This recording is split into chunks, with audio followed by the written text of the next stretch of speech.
So this is Rick Williams, managing broker, and we're going to do I Have a Listing, Now What? Developed by David Bovin and Richard Williams. Agreements. When working with any client, an agreement needs to be signed. The seller's exclusive listing agreement. All agreements must be loaded into dotloop within 48 hours of signing. In the exclusive agency agreement, you also will have all of the forms that go with it. To date, we will have radon and possibly the lead-based paint disclosure form, and that is if the property is built before from 78 and before. Post that, then you would only need the property disclosure and the radon. If in fact you do have dual agency, that's frowned upon by our firm, but if you're going to even have the potential of being a dual agent, you need to be sure that the dual agent portion of the listing agreement is initialed, as well as the notification and consent to dual agency disclosure is actually signed. Okay. Once again, not recommended because it's very difficult to actually perform dual agency in any capacity. So I assume in this case we're representing the seller. One of your options would be to get another CAL agent to represent the buyer. In this case, if somebody asks you to be a dual agent, you suggest the other.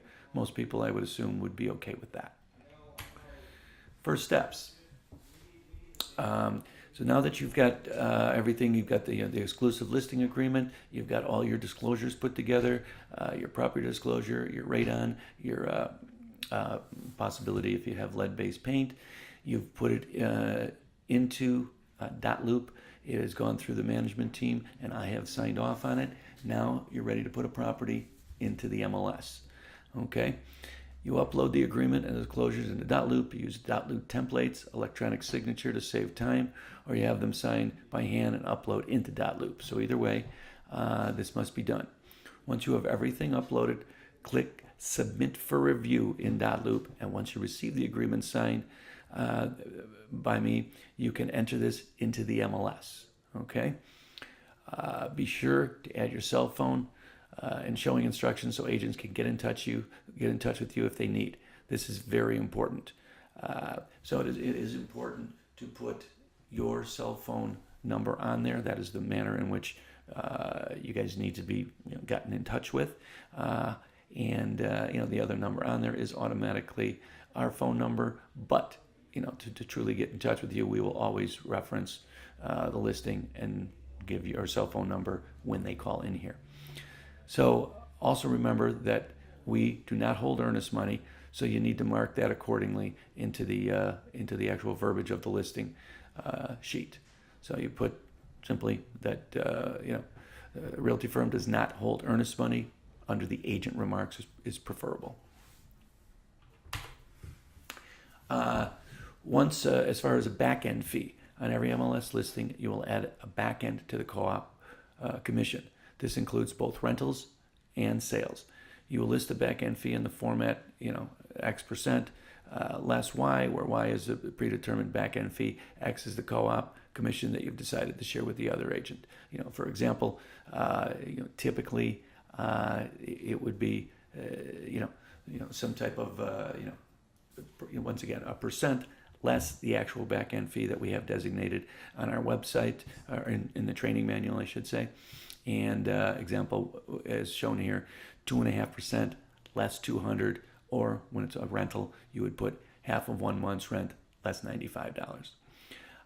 Please note, Y fee is absorbed by the broker on the other side of the deal. So typically that will come out of the other side of the deal. So when you're writing up the listing agreement as well, that is indicated as such. Okay. Back-end fees, once again, are listed on our training manual. If you cannot find the schedule, please contact support and we'll direct you to the correct URL. Okay, once all these are put into place, you can input the listing into the MLS. Log in, click on listings, click on add a new listing. If possible, clone an old listing. but make sure to please update information that may have changed, and be certain to upload your own photos. Okay?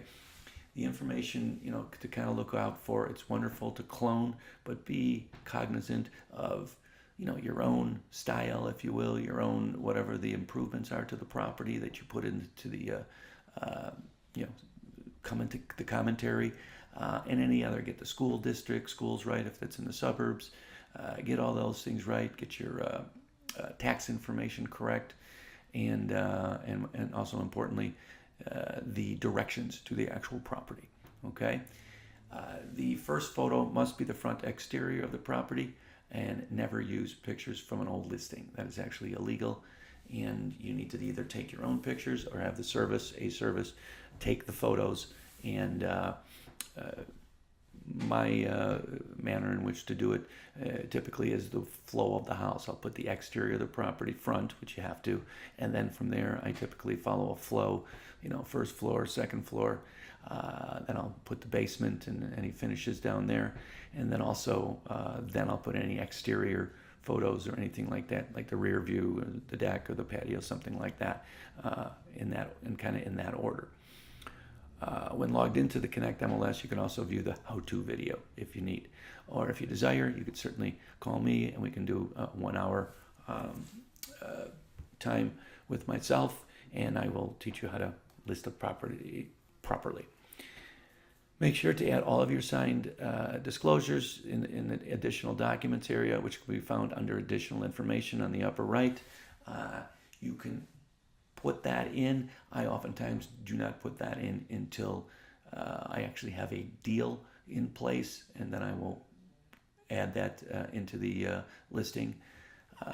My reasoning is that it technically is no one else's business until you actually have a contract going, and therefore the new buyer has the right, of course, to sign those disclosures.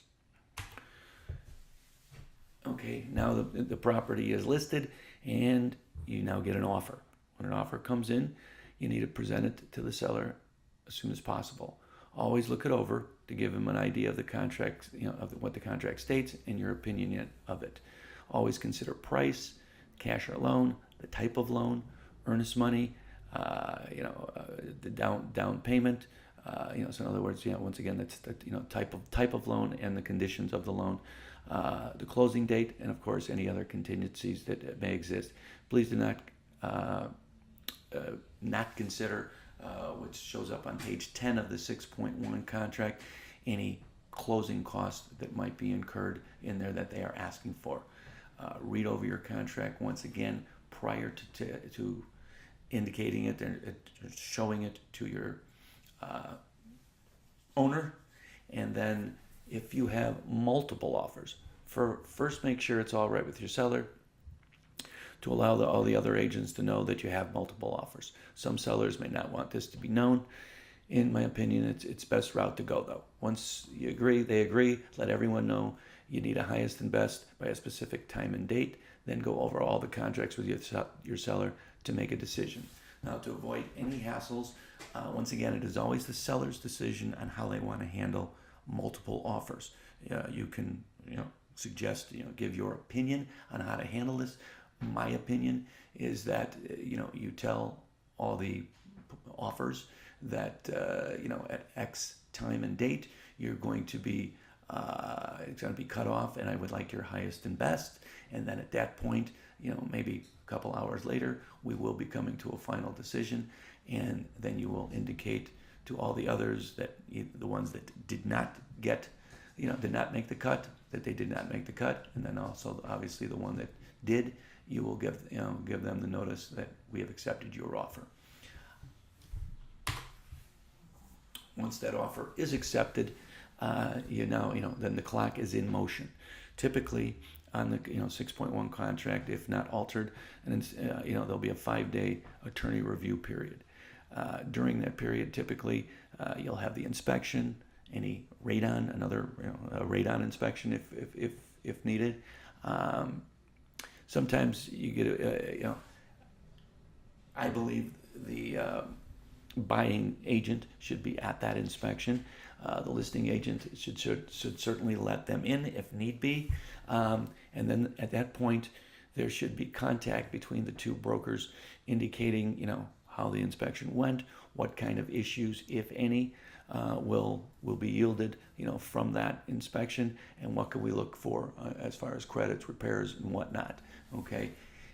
It's nice when both brokers are communicating, therefore you kind of know what's going to come up, and then it will definitely go to the attorney, and the attorney will write it up, the buying attorney, and we'll get it to the selling attorney, and then that'll be an officially kind of another potential negotiation, if you will. Okay, so because once again there could be credits, repairs, and different things that are asked for during that. Also during this review period, both attorneys go over the actual contract to ensure that nothing is in error, and if there is, then we correct it during this 5-day period as well. Once again, it is very important to keep in constant communication with all parties to ensure everybody is well and everything is going in the proper direction. That is, your job. I'll always put it on you taking control of the deal, making sure that everybody has everything, that the both attorneys have the contract, the lender has the contract, signed contract, and everybody is in the loop, if you will, as to what is going on with the deal. So once that is in place, the next thing that goes on is actually, the appraisal, and then you have an appraisal. That's the last contingency, is the actual financing, and then from there, they will approve. Hopefully, the appraisal has come to value, and then the final words from the lending institution, clear to close. You then now have a closing date, which could have been set in the contract, or it would state a certain amount of days after the acceptance by the lender on the financing and whatnot, and then you have a closing. The responsibility of the realtors typically closing is not great, but I believe, especially the listing side, it's kind of important to be available. If you're not there, be available, because what can happen is, there could be some issues at the closing, and typically the one who knows the property best is the listing agent. So I would certainly be available, if not there at your closing, to ensure that everything goes smoothly. Okay? At the closing, you're expected, to get a closing statement and a check, made out, to the brokerage company, and then and always with a closing statement.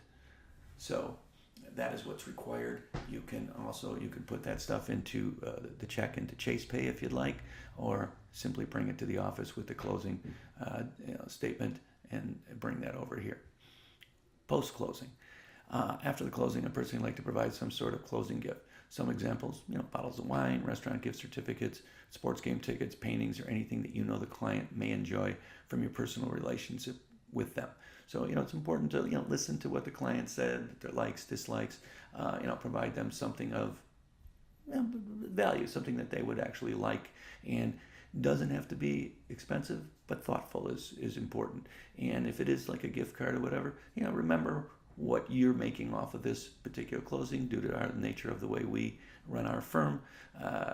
It's nice to give a gift card if that's what you're going to do of a decent amount. Okay.